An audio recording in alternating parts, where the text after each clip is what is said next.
Hi! We're here on our special journey through the historic African American Heritage Corridor here in Buffalo, New York. In the first episode, we learned all about the Michigan Street Baptist Church and the Nash House. I'm Chrisena, and today we're going to explore two legendary sites for music, resilience, and creativity in the African American community. Let's go! Let's go! The Colored Musicians Club is known throughout the world for being a center of jazz, with its ties to one of the first local unions for African American musicians. This museum is dedicated to the club. Hi there. Hi, I'm Dan Williams. Welcome to the Colored Musicians Club and Jazz Museum. Please, right over here. Tell me a little bit more about the club. The idea here is to have our own place to do things, whether it's to rehearse, to practice, to eat, to get together and jam. We had people like Dizzy Gillespie, Miles Davis, John Coltrane. It was a who's who, a plethora of folks who were actually industry leaders in the bebop movement and the Renaissance coming out of Harlem. Buffalo was the place to be. Buffalo was the place to come to play. And the club's actually upstairs. What started the whole program was actually the union. In 1917, after 20 years of petitioning the American Federation of Musicians, we were finally granted membership on February the 3rd, 1917.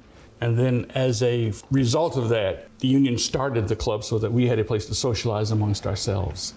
Can you define what a union is? A union is a group of folks who do a particular task or job description, and they get together to negotiate fair wages, working conditions, and those types of things. And of course, musicians are no different. Wow. Could you tell me how segregation in the 1950s impacted the jazz scene here? The 50s was a very difficult time. We had just come back from a war, and the economy was actually booming. But for African Americans, we didn't own all of the places that we were working in.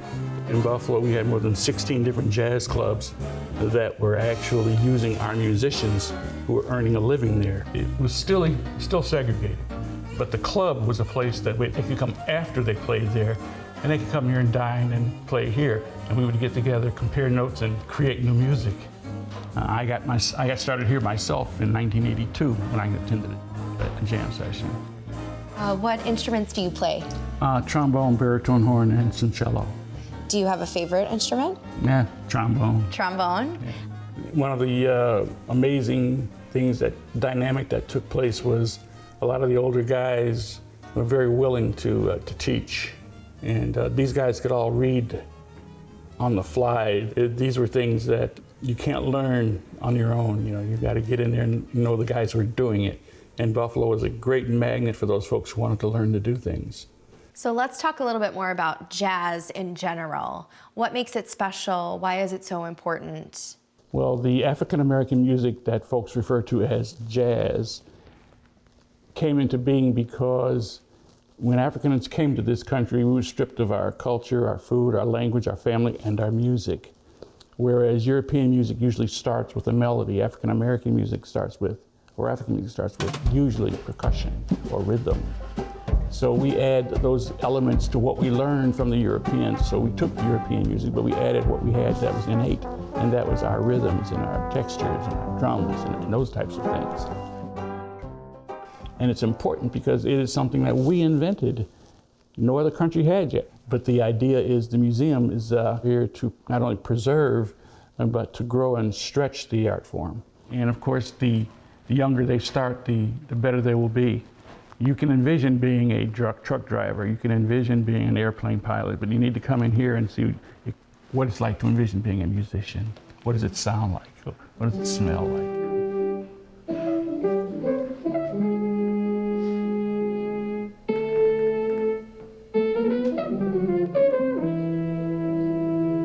Next door is the radio collective WUFO, which has represented Black business and the local music industry since the 1960s. Let's go! Chrisena, how you doing? Hi, Sheila. I'm great. How are you today? It is good. How's everything going? So great. I'm so excited to be here today. I'm so glad you came, just so you can really get some of the history of WUFO. So I want to take you in the back so you can get a sneak peek. Lead the way. All right. Radio was where people didn't have televisions. Radio was the force. So in the 60s, you know, WUFO, they're known for not just the music of Motown, they're known for talk shows and social justice. Martin Luther King, he was the hero for people of color back there in the 60s. Not even people of color, just people of equality, people of peace. And when he got assassinated, that was a hurting thing for people across the country.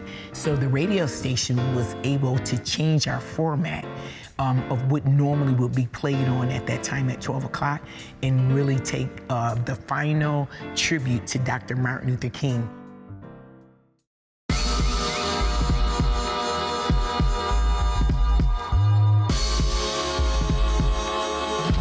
And these are different album covers, all different genres of music, whether it was gospel, whether it was funk, whether it was R&B.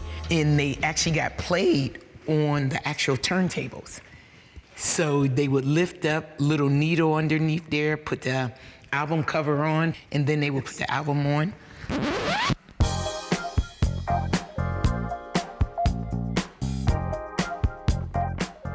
One of our local record shops where people would go get their music, they would listen to WFO, and whatever we were playing, they would go to Doris Records and pick it up. So this was called our top 40 hits and our album pick. Yeah, I know some of those songs. Know some of them songs, Yeah, right? I know, right?